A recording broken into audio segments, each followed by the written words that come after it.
Another day and another show. Alrighty. If you guys want to support the show, the channel, if you want to support Grapple Daily, you can do so by going to Digitsu.com. The affiliate link is in the description below. Your online source of quality martial arts instructionals, like Eddie Cummings' Ashi Garami seminar, Matt Darcy's Iron Maiden back control. There's even some stuff by Vlad Kulikov if you're like into Sambo. They got a little bit of everything. So invest in your ground game. And the best way to do so is Digitsu.com. Some people might say, oh, Jeb, I go to YouTube. What the hell are you talking about? If you go on YouTube, usually the videos will only show like one move, and then it kind of leads to them to like bait you to get their other content, because that's how content creators work. And let's be real, if we train grappling, we know for a fact we need to understand the whole system. It's not about understanding just one move. So you want to understand like whole systems, you want like the best instructionals, Digitsu.com. Okay, so invest in your ground game. Stop spending money on dumb stuff. Use Grapple Daily 10. That's Grapple Daily 10 for 10% off. So just save your money, and you can be able to get these instructionals, okay? And then you can use their app that you can download on the App Store or the Google Play Marketplace.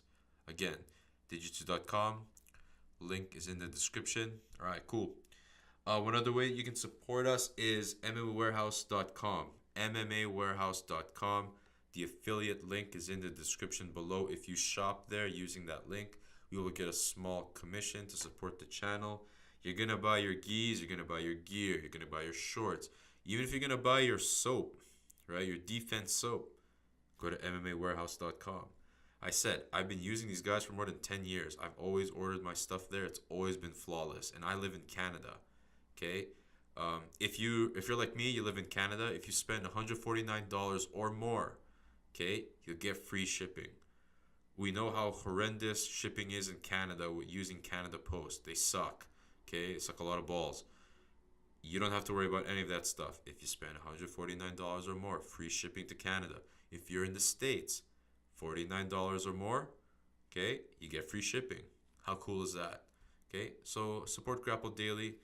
Go to the link in the description below if you're going to shop at MMA Warehouse. Boom. All right. Myprotein.com. If you're going to take any supplements, go to myprotein.com. Link is in the description as well. Affiliate link. Okay. They try their best, okay, to give the best products out there. They make sure that their products do not contain any banned substances. You need BCAAs, you need vitamins, you need fish oil, you need creatine. Go to myprotein.com. Okay. My favorite, Impact Whey Protein with 20 plus flavors. Okay. Butter pecan, chocolate caramel pretzel, French toast, glazed donut, Rocky Road, white candy cane, and Boston cream pie. Because I know a lot of you out there are into cream pies. Use VIP35 for 35% off. Link is in the description if you want to support the channel. Last but not least, Gracie, Humaita, Winnipeg, where we train. Okay, by far the best jiu-jitsu academy, in Manitoba. And some people might say, you're biased, you train there. Well, yeah, it is the best. Like, what do you want me to say? It's the largest. They got awesome instruction. They got 10 plus black belts. Everybody's cool. They got a lot of mat space. They have a lot of times to go train. You can train at 6:30 in the morning. You can train at noon. You can train at night. There's open mat, competition classes. It's welcome. If you're in Winnipeg and you're not training at Gracie Humaita Winnipeg, you're slipping up. Okay? Come by. Train with us. We're welcoming. We'll make you feel at home. There's no one's going to treat you badly here. Everyone's like family. So come train with us. Welcome to everybody. And if you're coming from out of town, drop by. Send an email. The email is in graciewinnipeg.com. So, come train with us. Our guest today, his name is Jacob the Bull Brown. And with him on the show is also his dad, Joe Brown, and he's a youth competitor. Uh, Usually, people that start jiu-jitsu, they're usually around there in their 20s, 30s. But this kid started really young. I mean, he's had 10 or more years of experience, I believe, and he's only 15 years old. He has the dreams of becoming a world champion and starting his own academy. So even though he's 15 years old, he's aiming for those dreams. So that intrigued us. He supports us on Instagram, so we thought we'd have him on the show because we want to kind of know like his insight, his whole take on being a youth competitor, and what he's been experiencing so far, even though he's so young, and what's motivating him to strive for like dreams like becoming a world champion and starting his own academy because it looks like that's what he wants to do, with the support of his parents. I mean, a lot of kids are young. 15 years old is a really young age to really know what you want to do. But if you talk to this kid, he seems very intent on fulfilling this goal. So, give it up for Jacob and Joe Brown. Enjoy the show.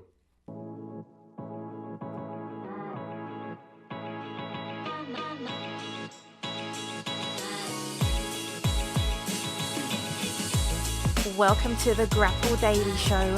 Here's your host, Jebo. And we're live. Welcome to the show, guys. Appreciate everyone that's listening to this right now. You can catch this podcast anywhere that you can find podcasts. Catch us on Instagram at Grapple Daily. And you can also check out grappledaily.com. There's a directory of Canadian gyms there. If you're on the road traveling, you can go to any of those gyms. They'll be more than welcome to let you train there so you can get your training in while you're on the road instead of being in the hotel eating Cheetos. All right, so with us today is a very special guest from Art of Jiu Jitsu. For those of you who don't know, that's under Rafa and Guy Mendes. Okay, so he's a blue belt at at the very ripe age of 15 years old, and that that makes me realize what the hell am I doing with my life. So I'd like to welcome basically Jacob the Bull Brown and his dad Joe. How you guys doing? We're Hey, doing I'm good. good. Thanks for having us. How are you? Good morning. I just want to say thank you to you guys because when we first started out the account and we were just pretty much like screwing around, you were one of the first guys to actually like befriend us and gave us some stuff to Yeah. repost, and you guys were really cool. So from Yeah. from the bottom of my heart, I want to thank both of you guys for being Yeah. cool with us, even though we had like God knows like two followers or something. No, totally good with us, man. Thank you. Yeah. This is always a nice opportunity for Jacob and for us to kind of discuss where we've been, where Jacob's going, and just his career in general. So he's excited. Awesome. So for Bull, your dad tells me you have a really stringent training schedule. So how's your training lately and how you been feeling? Yeah. So mainly for my training, I'll train every day. I do train every day, like 7 times a week. Plus the weekend, maybe like open mats and maybe go train at some other gyms, just some more training experience. And then plus I work out like the gyms on a daily too after training, like 3 times a day, like Mondays, Wednesdays, and Fridays. Go to the workout gym, probably do some CrossFit or like strength and conditioning. And I'll do things like that on a daily. So that's my schedule now. I got a pretty tight schedule. I like what I do though. It's really good for me. Goodness gracious. So, dude, how do you schedule school and to all of that? Like, what do you do? Well, now I am on summer break, but I do put school first before everything. I work with my parents on it, and I go to a little school building so I could get one-on-one help too. And we do priority that. Jacob's a homeschool student, so it Yeah, works out well. He checks in every day. yeah, So he's there 3 hours a day after training, and then he regroups back at night, and we're at ALJ at nighttime too. So it's awesome, and we help him. There's tutoring at school for him, so he's on top of that as well. yeah. Totally. Oh, nice. Okay, so everything's pretty much worked out. So let's go to the very beginning. So, I mean, how did you guys get involved with with jiu-jitsu? How did everything get started? If you guys can remember back when you guys first got introduced to the sport. Well, at first, my mom's sister was a cop, and she's the one who like was doing jiu-jitsu because cops were doing that back then. And then she told my mom about it, and like my mom told me about it. So I was like, "What's jiu-jitsu?" And like she told me it's a training sport. Well, like you do grappling, you take people down, get them submission holds. And I was like, "Wow, that sounds pretty good." And also I was pretty like I was bullied in my old school when I was just a kid in elementary school, and like kids used to bully me a lot, and I got pretty mad and I got tired of it, and I told my parents I wanted to do something, and then it was jujitsu, and somebody put me in it, and I started training it for like a week or so, and they told me let me know if you like it or not, or like if you want to leave, you want to stay, or do you actually love it, and once I did it, like after a week or so, I told my parents I started loving it, and like it was fun to me, and I told them I wanted to keep coming, and then from there, and I wouldn't think I would be keep doing it for up to 10 years, but here I am, and I love what I do it now, and I never stopped since then. And my parents always inspired me to keep going. So you mentioned that you were bullied when you were a kid. How young were you when you first started training? I was only 6. Oh, 6 years old. Yeah. And were you guys living in California at the time? Were you guys living somewhere else or? No, we were actually living in New York, New Jer- We were in between New York and New Jersey at that point. Yeah, But we were residents of New Jersey.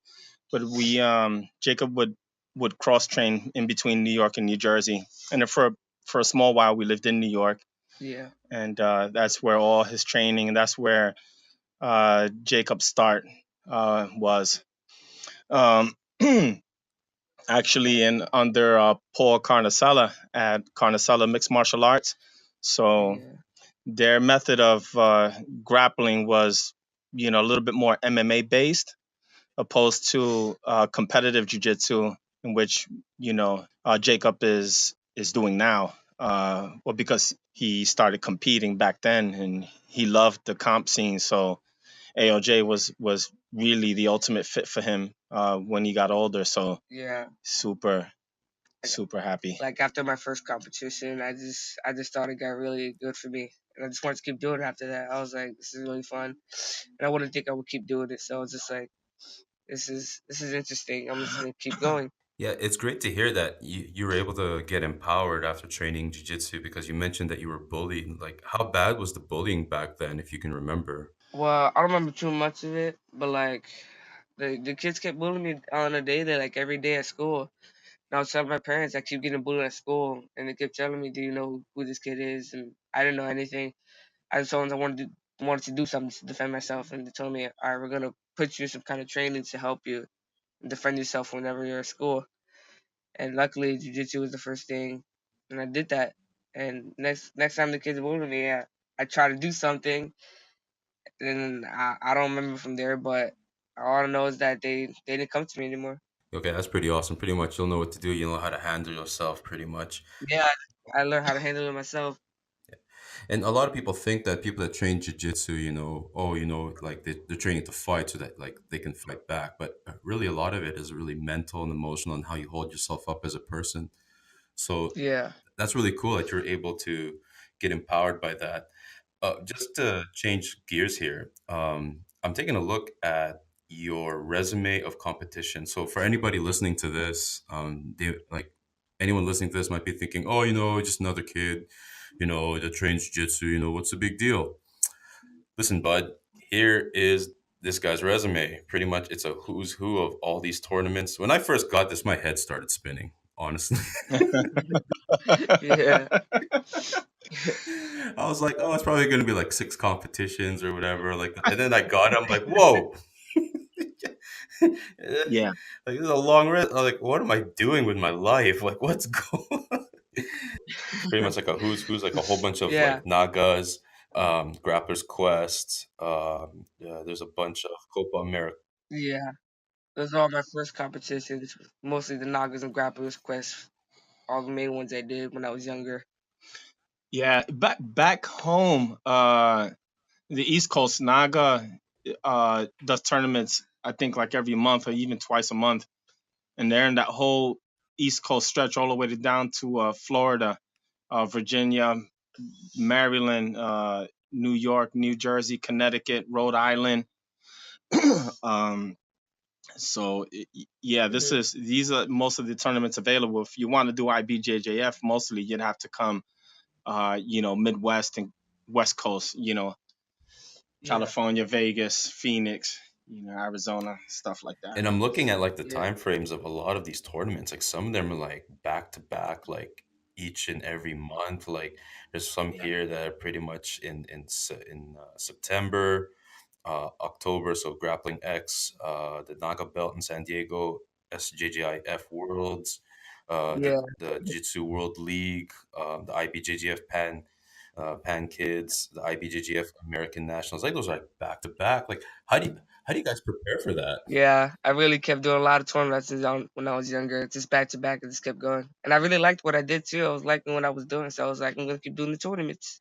And then eventually it led up to this. I was like, dang, well, that worked out good. You didn't get burnt out at all, Bull, like when you were competing each and every month? Got burnt out. I just like and it was weird because like my parents kept telling me, are you done or are you ready to quit or are you gonna keep going?" And I said I was gonna keep going all the way to black belt. So when you prepare for a tournament, what's pretty much the regimen here? Like, because you're 15 years old, you started really young. So what was the regimen like preparing for a tournament? Was like a lot of rolling, a lot of drilling. I mean, how was the preparation for each tournament back then, and then maybe even now? And for those that are listening, they got cut off. So yeah, that happens. So looks like we lost them.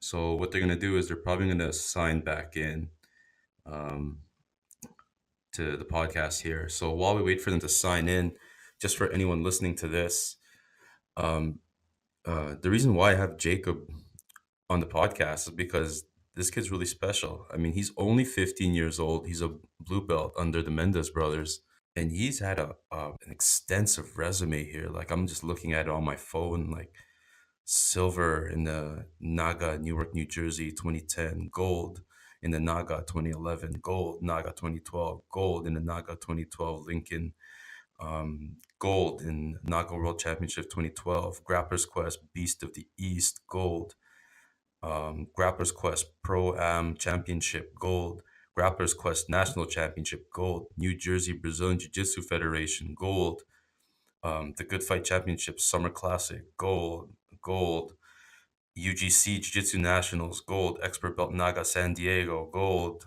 I mean, this kid competes a lot, man. And that was 2010, 2011, 2012. Like, that's crazy. And then, and then he got silvers, six Naga swords.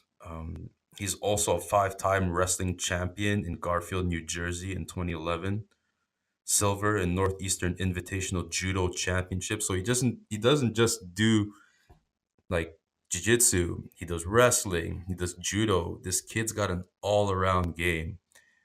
And it just goes to show you that there's, competitors out there as young as 15 years old that give their whole life to just training the sport. And just like what Joe, his dad, said, he's pretty much he's hey, you guys are back on.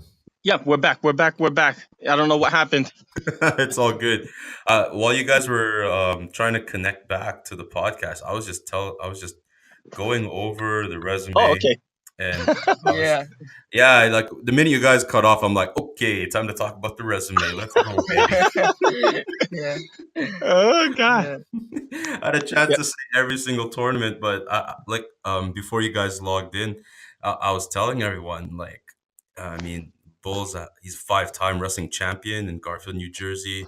Yep. yeah, Silver in Northeastern Invitational Judo Championship. So it's not just jiu-jitsu.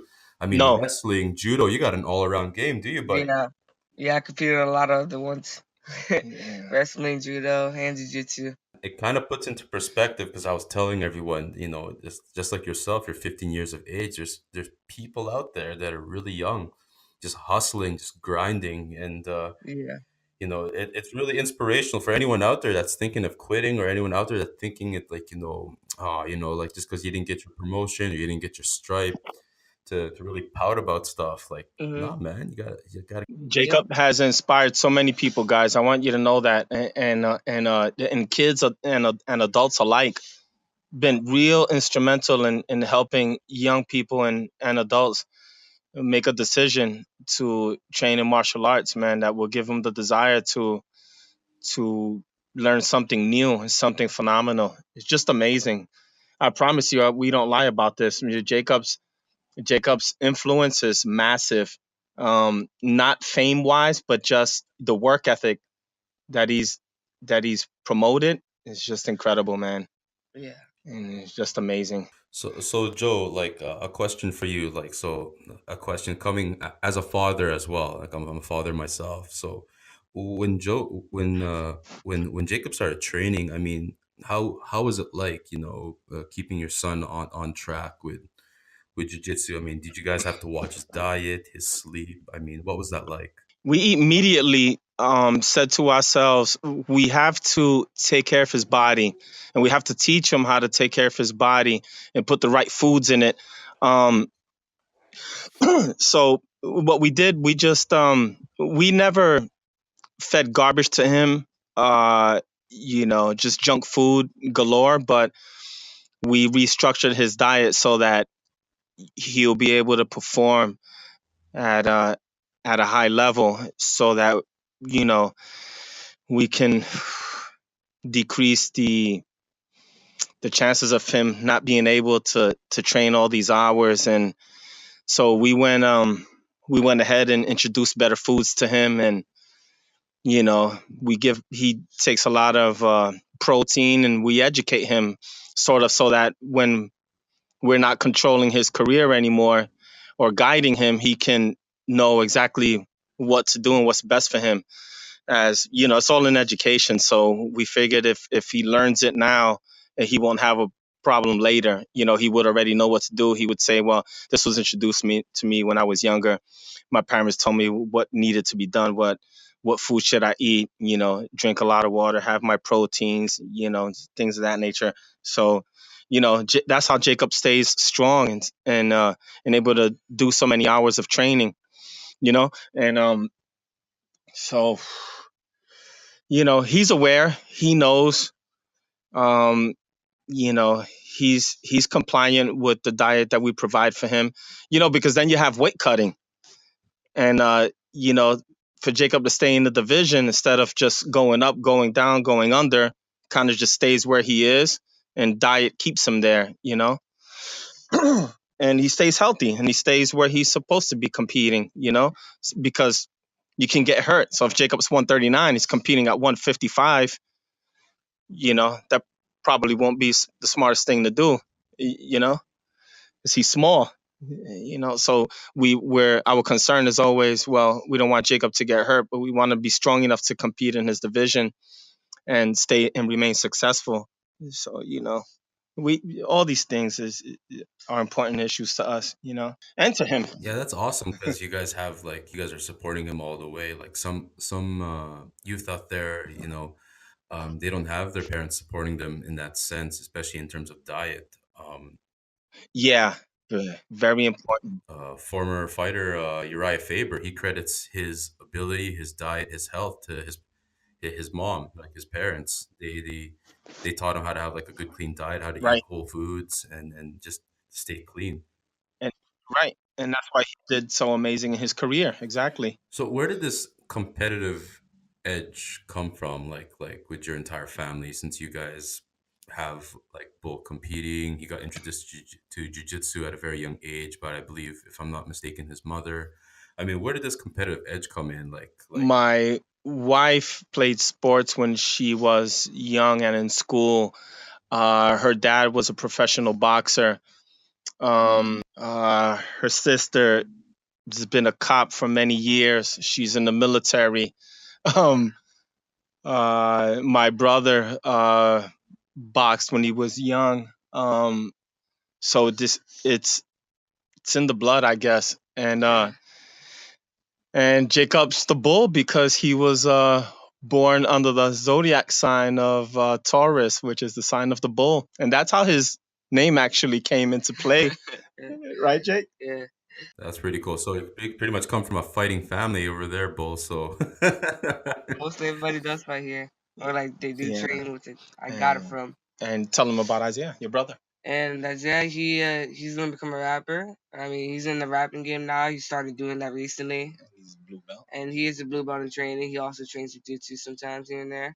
He trained me before when I was younger, and he mainly was the one that was helping me with all the videos and the tournaments. He was always the brother close to me that like he was always next to me and that always got everything. He always came to the tournaments and stuff, and would always edit my videos and make a big compilation of it. Take pictures. Yeah, he's mainly like the picture guy when I was younger, and he still does it now. I mean, he was really good. oh, so that's really cool. So Isaiah, is he like? I'm guessing he's the older brother, pretty much.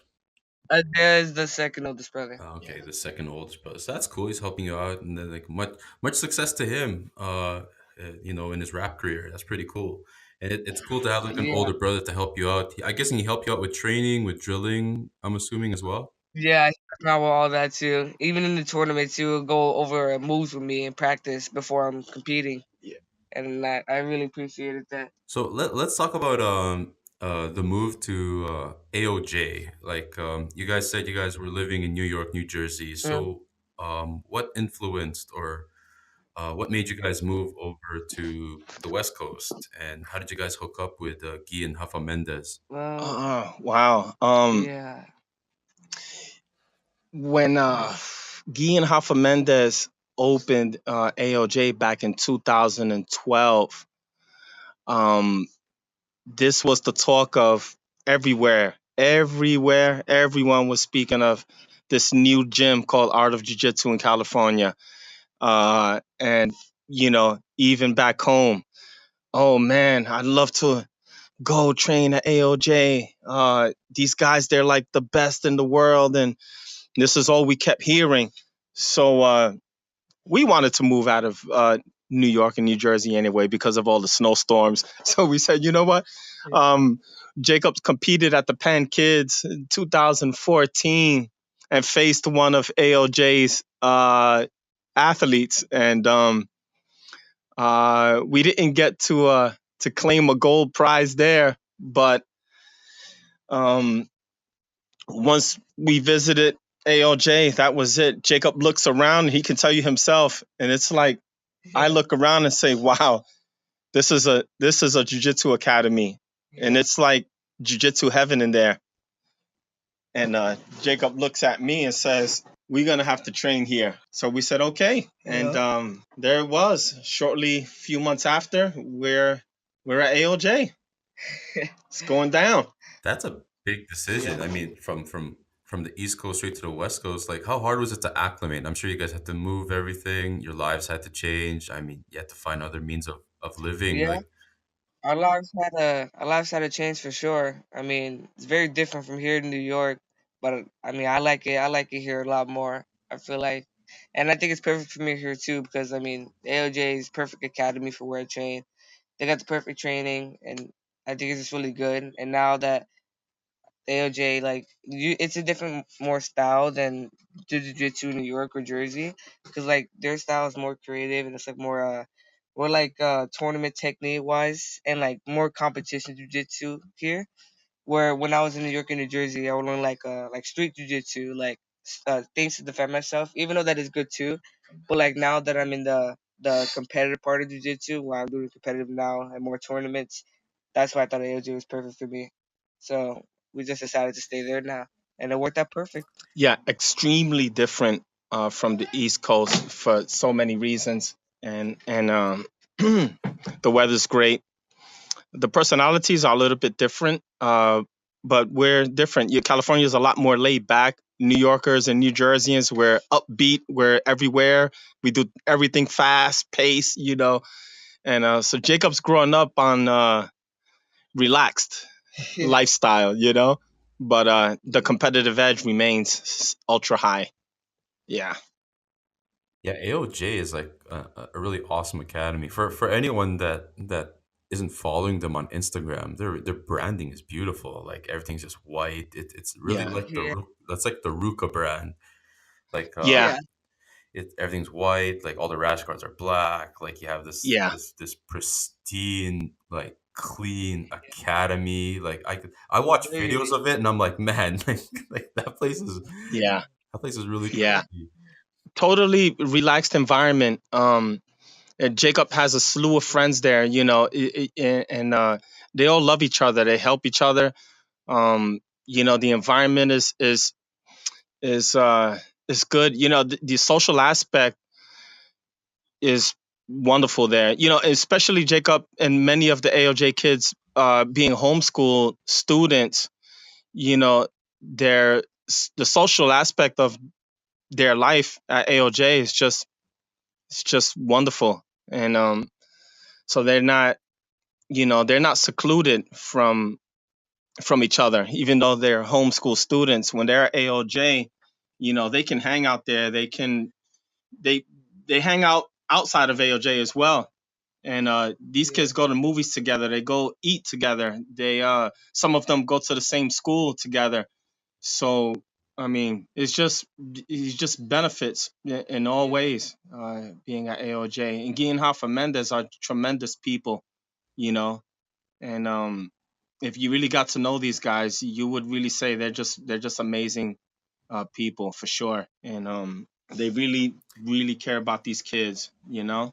And they really care about the goal and the mission and the future and just everything. Yeah. I couldn't say anything negative about ALJ if I really wanted to, You know, you like know. it just makes it really good there because all the kids in AOJ and me and like just all the juveniles and just everybody there that goes to AOJ, everybody has a dream there and everybody trying to do something at AOJ. It's not like nobody's just going there just to train just because like everybody that's training at AOJ actually is trying to achieve something and like and it's almost like we're all heading from the same goal for most of the people at AOJ. Believe and achieve. Even the young kids, I mean, they're still doing it at the AOJ. They're even growing up and they keep doing it. I see all the yellow bus training and none of them never stop. And all their parents said they want to keep going. So AOJ is like it's so perfect there. And all the kids, man, like they love training hard. I love training hard. It's just perfect there. All right, so yeah, so we got cut off, but it's all good. We're re-recording again. So I just want to ask you guys, how is the teaching vibe, and I mean, how is everything structured over there at AOJ? I'm assuming that Professor Guy and Professor Hafa do an awesome job, but I want to get it from your perspective. Like how are things over there at AOJ? Yeah, AOJ, I think it's really good there. I mean, I think that the coaching is really good there, and Professor Guy and Hoffa Mendes, they're really great, really good professors, and they teach a lot of good moves. Their moves, I really like the moves 'cause it's really technical, and they explain the really small details that actually will help you for the move. Isn't like I like it because when they explain the small details in the move, and when you actually perfect it, when you do it, it actually changes up the whole thing, and it actually makes a big difference. And then I don't really see like a lot of black belts or coaches or professors like explaining so much detail. Well, like that little detail will change everything, and like you just perfect it, and it's really good. It's just that in itself, their technical moves is just really good. That's how I like about AOJ, very technical. The fine details in the instruction in at ALJ makes all the difference in the world, because they're not just showing Jacob something and saying, "Okay, I showed it to you. Now you learn it." So when you mentioned that they break down every single like technical like part of the move, I mean, how does it work? Like they show you this little part of the technique, and then you guys drill it like a ton of times, and then he goes on to the next step, like a process, or how do they break it down? Yeah, it's kind of like that. Yeah, he'll break down the small parts, and then we'll just keep going from there for the next move, and then it'll be that part of the move, and then eventually we're like So yeah, yeah. they show the move, ask the guys to drill it a few times, and then Guy or Hoffa would regroup, line everybody up again, and explain why he's doing it this way, and explains why it's effective when you do it this way, opposed to him just showing it and not giving. He gives a reason why if you did it this particular way, it's effective. And so it really goes into detail with the position of the body and the position of the move. It's like I doing see. an omoplata. Anybody can do an omoplata if you're in jiu-jitsu, but if you're doing it a particular way, then and that particular way is explained, then you're getting really, really involved in the technical aspect of the move. You understand? I see. I see. So, um, with regards over there at AOJ, I mean, is everyone welcome to train over there, or is there like a specific special group of people? Like, do you guys have like some sort of competition class? Is there like a special class for those that are really hardcore competing, like for bull, or is that how they structure things over there? Well, like everyone is welcome at AOJ. There's a lot of new recruiters that come to AOJ, just to train, check out the gym, and probably stay if they like it. And like there is some of the people at AOJ with like there's like the intense fighters and the high advanced fighters, and we'll probably be in the advanced class, and then they have like the basic fundamentals class for like the people who just started. So they got different kinds of groups of fighters and different classes for the new ones, and then the really advanced ones like us. So we go to the higher classes. Ah, I see. So they have it structured like that. How's the vibe over Yeah. there? Like, is it like a family but vibe type deal? Because that what attracts me to gyms is when everyone's like really welcoming, a really good vibe. I really try to stay away from gyms personally. From like you see those, I don't know what to call them, man. Like those MMA douchebag type guys. It's like Yeah, uh, yeah, not bashing on yeah. them. Like I'm a big MMA fan, but there's some certain dudes where you see them and you're just like, yeah, I'm not rolling with you. Like, yeah, it's like I'm gonna get hurt. I don't know. No, No. no. I don't think I've seen Jacob had experiences like that. I mean, jiu-jitsu itself is competitive. Jacob knows this better than anybody, Yeah. and parents remain competitive. But it's part of what you get when you walk into the world of jiu-jitsu. It doesn't mean that it's bad. It just means that it's competitive, and kids are competitive with each other. But AOJ is it's family structured. I mean, nobody hates each other, but everybody has that competitive edge. And everybody wants to get better. Everyone wants to compete better. The parents want their kids better, not better than others, just better. So that always remains. And Jacob sees it every time he's there. I see it every time we're there. And it's fun to remain competitive. So yeah, Mhm. it's are we still together? Yeah, I'm still here. Yeah, Oh, okay. yeah.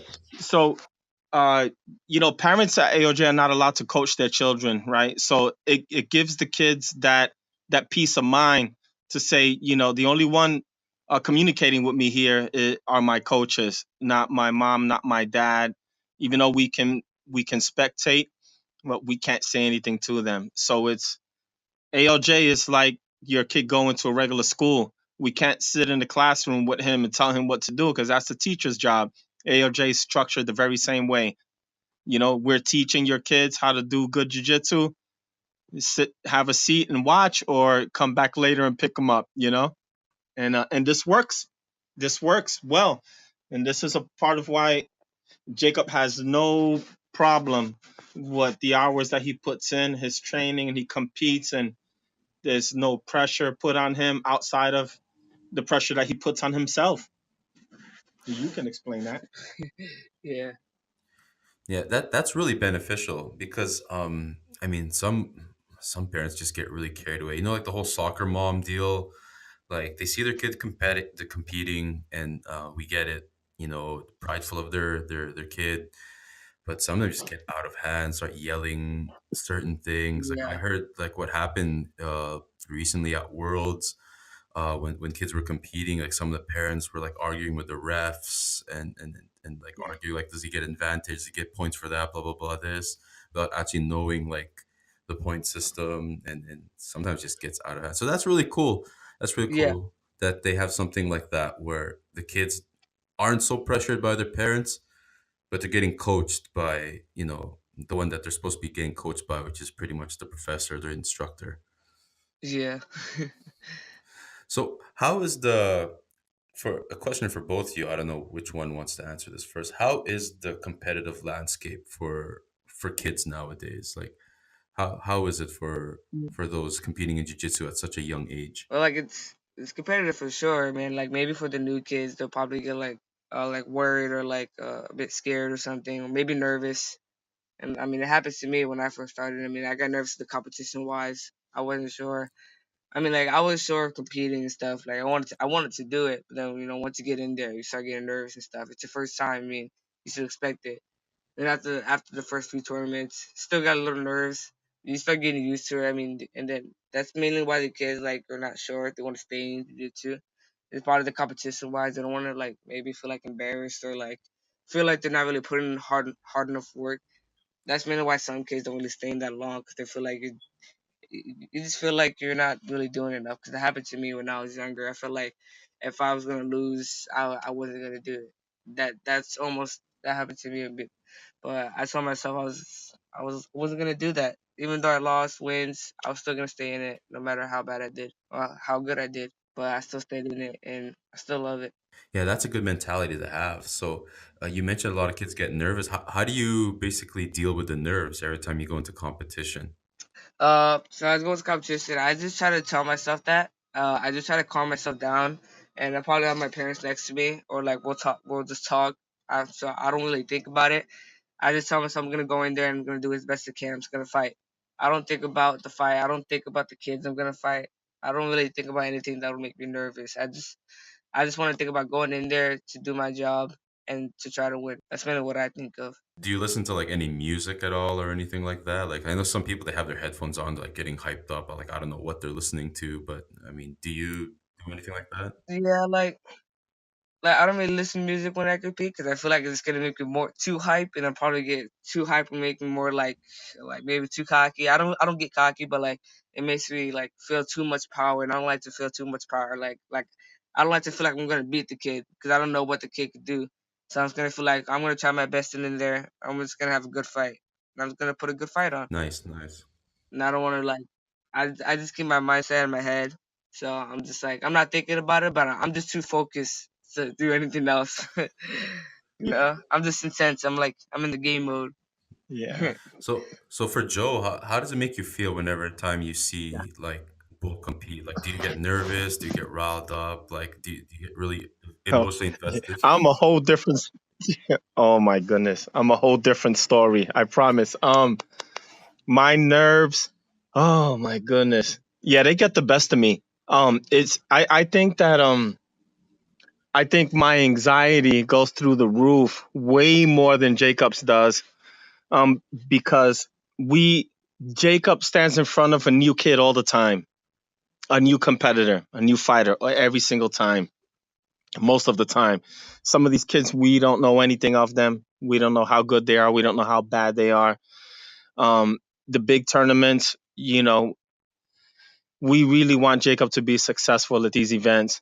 And the parents and the coaches of the opponent standing next to Jacob want the very same thing. The level of stress is so high and it's so powerful. Um, is and it never goes away. 10 years and it never goes away. Is there? It exists every single tournament. Jacob doesn't see it because it's probably not visible, but it's happening to me. And you know, I let Guy and Rafa Mendes, whoever's available to him, that day to coach him and walk him through the fight. And if they can, I do the best I can as a non-practitioner of jiu-jitsu. But I've watched Jacob for 10 years, so I kind of know his style. I know what he does. I know what he's not going to do. I know what he's going to do. So, some I had helped them and coached them sometimes and at competition. But yeah, it's very, very stressful for me and for my wife alike, you know. So yeah, it remains the same. It's nerve because I think of the worst and I think of the best. The best is that he'll successfully win this championship here today, or you know, this kid might be 10 times better than him, stronger, way more focused, and somebody might get hurt, because it's jiu-jitsu, things happen. So with all this in my head, it's like, man, when it's over, it just feels like the world came off of my shoulder, man. Yeah. And yeah, even for Jacob, you agree? Yeah. So yeah, we'll go celebrate, win or lose, we celebrate. We'll go feed him whatever he wants. We'll we won't really talk about the fight or the event after, but we'll discuss it the next day. If he made mistakes, or if he made out good, as long as the opponent doesn't get injured, Jacob doesn't get injured, we had a great day, win or lose. Jacob has not hurt anybody in a tournament 10 years, Oh wow. Oh wow. Yeah. Yep. and he's never been injured to have him out of jiu-jitsu in Yeah. 10 years. It's nice, Yeah. injury free for both, and that's the beauty of it. That's what everyone should really strive for. Like injury free on both ends, for both competitors. Because at the end of the day, like yeah, you're cheering for your kid, you're cheering for your son, or for any parent out there that has their kids in competitive jiu-jitsu, you're cheering for your child. But you have to remember, standing across your kid is also somebody else's son, somebody else's daughter, right? And Right, they have right, parents, right. cheering for them, that feeling the same type of stuff you're feeling. So a lot of that Right. stuff where like where parents get out of hand, they get out of control. Like I understand, like they want their kid to win as Yeah. much as possible. They want the best for their kid, but it's Yeah. like what you're doing over there, Joe, is really good. Like win or lose, you guys go celebrate. As long as no one's injured, as long as no one's hurt, it's a good day. Yeah. Yeah. Totally. We celebrate because it's a victory for us, no matter which way it goes. Because Jacob went in there, he fought a good fight. Because he lost, don't mean the world is over.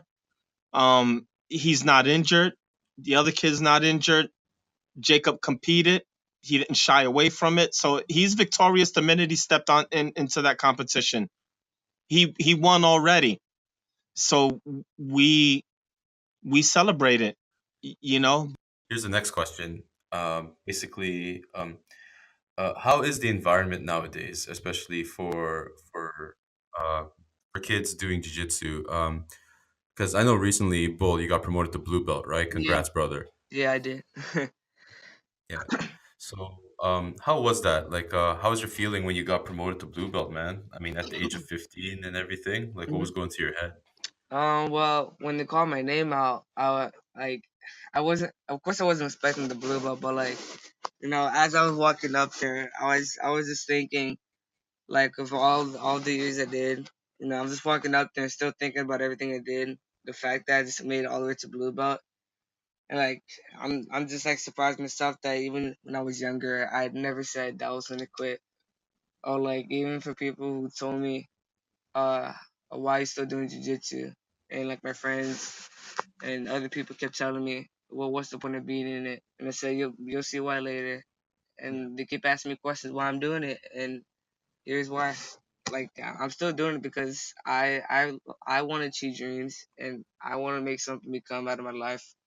I don't want to be boring and just have a regular job. Like, I don't want to live that life. So like, anyways, as I got my blue belt, I was just thinking of all the competitions I did when I was younger. The fact that I'm still doing it, I made it all the way to blue belt. It made me surprised more, and I was just so happy and proud of myself that I did. I was just so happy. Well, that's a silly question your friends are asking you. Like, what's the point of doing jujitsu? Like, why are Yeah, you doing it? Well, gee, buddy, yeah, you, me, we fight, you die. yeah, yeah, It's as simple as that. What are you talking about? You, me, we get it on right now, and you will go to sleep in 5 seconds. yeah. And Yeah. they'll see I that. mean, Yeah. that's what it is. Give them a physical answer. That's what it is. That's a silly question. You got silly friends, man. What the heck is that? Yeah. It's the lack of knowledge. Yeah. But that was like mainly in school, public school or something. I would just have regular people just ask me why I'm doing it, and I'd be like, "What kind of question is that?" Yeah. That's absurd. Like, get away from me. Yeah. It's funny. Yeah. So Joe, how did you feel when Bull got promoted to blue? Because he's 15 years old, and some people might not understand. I believe there's like a methodology as to why he got promoted to blue belt. Like, how did it make you feel? Well, typically you would graduate into blue belt at 16. Uh, Jacob getting his blue belt at 15 kind of puts him in the headspace of feeling comfortable competing, for several months in the blue belt against blue belts that have been blue belts for some time. So when Jacob gets into juvenile one blue belt, he can feel like, hey, I've competed against these blue belts before. So the level of fear really doesn't exist. The nervousness is really not going to consume Jacob at a tournament. So being blue at 15 exposes him to what he's looking forward to for the next 2 years in blue belt. So in the training intensifies at blue belt. So now he's in competitions class and he's training with the guys that are blue and purple and brown and black, like he's been doing. So he's no longer treated as just as a younger one. Now he's part of the big boy squad. So he's has the opportunity to get really really comfortable in the blue belt setting. So it doesn't mean that he will get better overnight. It just means that now in his mind he's accepted. He's blue belt. This is what it's going to be for the next 2 years, and he's comfortable there. So it works. There is no loss there. It's a gain. It's a win situation. And Jacob's put in his time. He's put in the work. He competes well. His attendance is 100% at ALJ, and so Guy and Rafa Mendes say, hey, he deserves what we're giving to him. So it's well earned. You Hmm. know, no politics involved. It's just Jacob gets his blue belt. He earned it. And I'm happy with it. No questions Hmm. asked. I'm happy. He's happy. We think he deserves what they've given to him, and he thinks he's earned it. So it's all good. Yeah, for people listening here, like Bull here trains. I think he does two a days. Is that right? Two a days for how many days a week? He does 5 days a week, and he's at ALJ for up to 3 hours per day. Oh, see, there you go, guys. 3 hours per day. 5 days a week. Like some people skip the warm ups for crying out loud. So he said Yeah, it. and Yeah. it sometimes he'll go in and do gi, which gives him another hour. Sometimes he'll go early in the morning at 7 for drills class, which is an hour. And when the big comps are coming up, then he's in attendance for drills class every day. So this puts him at a little over 4 hours per day, including strength training, which is another 35 minutes after jiu-jitsu. So we're looking at about a half a day easy, Monday through Friday. Yikes! Half a day of training, pretty much just like it's just like a pro athlete. Is do you Yeah. guys Yeah, do you guys take yeah. like any kind of special supplements or anything like that, just for you not to get burnt out or like? He takes the BCAA. Protein. It takes protein powder. Takes daily vitamin every day. Yeah. Um, and when he's sponsored by Entero Health company, they provide him with the acai drinks, energy for the morning if he's feeling a little sluggish. Um, so big shout out to Marco and Entero Health. So and yeah, let's get into this here too. So we have the great Dr. Shadi on board that sponsors Jacob at a therapy cryo salon here in Lake Forest, California. Shout out to Dr. Shadi. And so he gets cryotherapy, chiropractic therapy, massage therapy. Shout out to Crane Therapy also. Crane Massage Therapy sponsors Jacob out of Tustin, California. And so in between all these people really helps Jacob stay up, and functioning body's nice, and pain free. Yeah, that's really So awesome. Like that's that's nice. also what keeps going. Yeah, for Yeah. sure. So free massages and free acai. Yep, and Yeah. free cryotherapy. When he goes into this freezer, really, really helps him. Really helps him. He loves it. I heard cryotherapy does wonders. It's pretty much like it's better than the ice bath, right? It's way colder. Yeah, what? Yeah.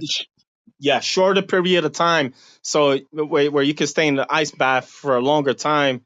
Um, Cryotherapy, it's about three. Is it 3 minutes, Jacob? Yeah. 3 minutes. Yes, 3 minutes. You stand there with just just a pair of boxers on and gloves and slippers, with socks on, and you're in there for 3 minutes, and it really, really does wonders for him. So, because you have a lot of inflammation, you train so much, there's a lot of inflammation that goes on. So instead of taking pills, we just put them in the freezer. Simple.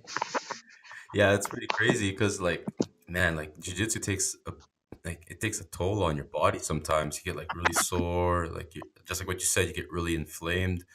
It's good. He got parents that Yeah. keep your diet in check.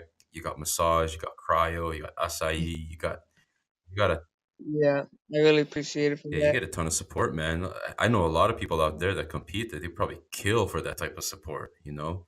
Yeah. But I really appreciate what they did and what they do. It really means a lot. So before that, so what are the plans, Bull, for short term? You said you're gonna be doing a seminar.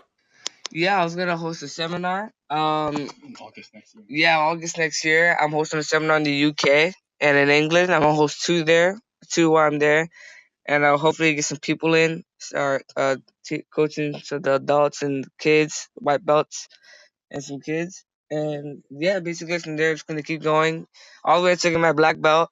But after I finish school, so once I get my black belt, I open up my academy. Then just become Professor Jacob. You know. But yeah, that's really all I'm really focused on. Just a career after I'm finished school, and yeah, there's really nothing else besides being the professor. Once I'm done with all and I achieve everything I wanted to do. Well, with all the support you're getting, man, so you get support from your parents. You know, you're blessed to have really awesome parents that help support you in everything you do. I mean, Yeah, yeah, you have really cool sponsors that hook you up with good stuff to keep your body yeah, clean, I healthy, really and appreciate that. It just means so much to me. I appreciate it all for all of it. And not only that, man, you got like the highest level of instruction, like ever, man. Like there's a ton of people that would love to Yeah, train with the Mendes, but yeah, everything's right there, man. You got all the tools to go dominate, man. And the yeah. reason why, I'm so happy. I'm so proud that I'm here. I'm doing it. I'm actually making it. which is one reason why, like, we wanted you on the podcast because I think your story should be heard to a bunch of people out there, especially those Yeah. who are competing, or maybe even kids that are younger than you that don't think that it's possible Mm. to. Uh, well, yeah, it's definitely possible. I mean, those kids, for all those kids out there, you just really have to put in dedication and effort for it. I mean, once you do that, you already have the right mindset, you know? And all the kids that are little, definitely for all the kids who are little and babies that just started, definitely grow up to be champions and just become a big thing, such in the community. It's just so big for them. Like all these kids that just started jiu-jitsu, they have so many opportunities open for them. It's just crazy. That's why I just like it kind of sucks when you're young and you do it all the way till you're like a teenager and you stop. You know, it kind of sucks, but this sucks when kids leave the opportunities when they have it right there. But I mean, hopefully to those kids who really put their dedication and work into it, then they won't stop. It's really, just really good for them. Really keeps you on a good mindset and a good level. No. Which brings us to this topic, because I know that a lot of kids out there, they don't think that they can be able to make a career or make a living doing what they love. For example, like for us, we love jujitsu. Mm. You know, they think that Yeah. a lot of them, they get told by their parents like, oh, you got to you go to school for 5 years, get a degree, then you get a job, and then you work until you're dead. Yeah. Yeah. Yeah. That's what happens. But Well, a lot of them don't know that there are other avenues where you can be perfectly happy doing what you Yeah, love doing. Like you might not be making as much as, let's say, a doctor or lawyer, but you'll be way more happier doing something that you love doing. So what yeah. advice can you give to those kids out there that really want to have a dream to make this, their Mhm. thing, their career, their future? Like, what advice can you give to them? I mean, for all those kids who are out there that really want to do something and that's really like focused and that really wants to achieve something. And if you plan on doing that, just do it. Like there should be no hesitating or like if your parents like want to help you or they're assisting you, let them do it. Like let them help you because like without that kind of support, there's really not a lot of opportunities. You need a lot of support from your family because like for most of the kids that don't really have support from their family or like friends or people around them, it's kind of hard because you can't you're just on your own. I mean there's kids that can try to figure it out, but like at least what I'm trying to say is that I had a lot of support from my family and I had a lot of sis, so that just really kept me going for my dedication and for all the things I want to do. That they just really helped me a lot with it. And for those kids that are really trying to do something, just go for it. I mean, you really should just to be you shouldn't hesitate. Like that. That's what I did. I mean, when I started it, I didn't want to stop. You know, I was really focused into it. So for all little kids, is to dream big, man. You know, I think you should have stopped for what you want to do. And for You you, know. Joe, like I look up to you, brother, as a diligent father to Bull here. Like most parents would be like, jiu-jitsu, I don't think so. You're going to be an accountant, and that's it. This discussion's over. you know. But Yeah, yeah. Oh, believe me, I've heard this before from parents. yeah, so I mean, Yep. what advice can you give to parents who have kids that really want to take jiu-jitsu and then turn into a career, to turn it to something that can be worthwhile? Like, what advice can you give to them? My advice to the parents who oppose of jujitsu for future and for life is if your kid, your son or daughter loves the sport, the love would drive them, the support would drive them further, and I just think that if they're focused on something, you should not unfocus them from their passions and their love for something, and put your dreams upon them, you know because kids dream and their dreams can come true if the love remains strong for what they do. And pulling them away from something they desire to do is wrong. So let them dream big, let them change their own minds, because if you want them to be a doctor and they want to fight professional, and they should fight professional. You can advise them, you can introduce them to new things, but if they love what they do, just just walk that walk with them. Don't don't let them regret anything. So what i what I do with my son is, I support his dream is to become a professional jiu-jitsu guy. He's a young professional. He wants to open a world-class academy and give back to the people that gave this life to him. So let him live. Let your kids live their dreams. It's important that we support them. Don't take them away from their dreams. Awesome, You awesome. know? hmm Yeah, for sure. Yeah, totally agree. If your kid is talented at one thing and they love what they're doing, why stop them, right? Right. God gave them this ability for a reason. Let it flourish. Let them manifest this, man, because you never know. We don't know what can happen. We're not the dictators of the future. We don't know. Jacob can become one of the greatest actors in the world. you know might wind up in a movie showcasing his jiu-jitsu for all his life that he's trained, and can become an action hero. We don't know.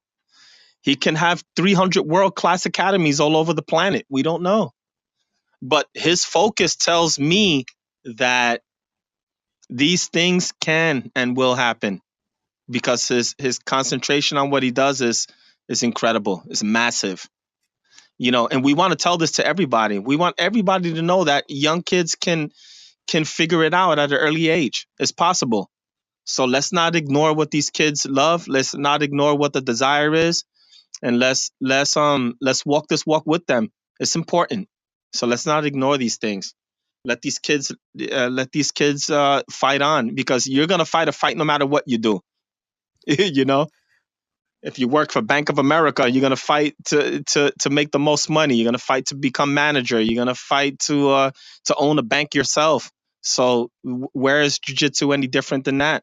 You're gonna fight to get a 10-year college degree. Where is jiu-jitsu any different than that? The focus on the fight remains the same. Totally agree. Yeah, and that's how jiu-jitsu transcends to life and everything like that. You have to learn how to fight. You got to learn how to Yeah, get after it, right? And yeah, brother. It's a you're gonna fight no matter what. You're gonna fight no matter what. You know, if you're an actor, you're gonna fight to get the next job. You know, if you're in the UFC, you're gonna fight to get the biggest fight. You know, to get the best pay-per-view sales. It doesn't matter. You're gonna fight in life anyway. Let the kids fight on. Let them enjoy this ride. You know, because you don't know where it's gonna take them, and then mom and dad, you'll live with that regret, and you won't be happy about it. So me, I'm not gonna live with that regret. Jacob's gonna fight on. I'm gonna support him. We're hanging on. We're hanging on, man. We're moving forward. You know, so let's move forward. You know, and anybody that assisted Jacob on the way up has a friend in me, indeed, for sure. So let's love each other and let's fight. yeah, I want to congratulate you guys both on all your accomplishments and everything you guys do for the sport. Unfortunately, Yeah. we're almost out of time on the podcast. But for those listening, Yeah. if you guys Mhm. want to let everyone that's listening know, how can they further support Bull and all of his goals and everything like that? Where can they find him? Well, Instagram, the biggest thing in the world today, right? At Jacob the Bull Brown. And his YouTube channel. You just go ahead there, watch a couple of his videos, subscribe. Let's get some likes and comments on there. Jiu-Jitsu Jake is the channel, or just Jacob the Bull Brown. It'll pop up either way. And his Facebook fan page. We post all the time, and that's at Jacob the Bull Brown as well. And he's got a regular Facebook at Jacob Brown, and that's about it. And yeah, just show your love, follow him, check out the postings. We try to post on there as much as we can, and that's about it. And you know, let's just let's stay together. The jiu-jitsu community is very small.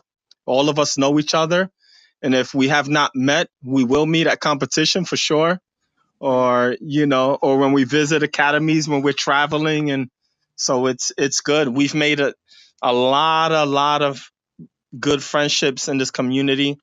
You know, like anything in life, there's everybody in between. But our experience in jiu-jitsu had been a nice one. Jacob's happy, I'm happy. We love meeting guys like you all the time. You guys make a difference. uh so you know, thank you for your love and your support. And let's keep sharing each other, you know, to everybody. And that's about it. Thank you so much, brother. Yeah. And Yeah. And I really appreciate being on this show, man. It's like means a lot. It's really good. oh, for sure, man. Our pleasure, man. We had to have you on the show after everything you guys did for us. So So it was much. only right. So Yeah, you All guys are right. awesome. Thank you so very much, man. thank you. You're welcome. So that's it for everyone. So there you have it. That's how you can better support Jacob and Joe on everything that they're doing. So for everyone, tune in next time for the podcast. And whenever you possibly can, do good to those who need it. Visit incgiving.org. Peace.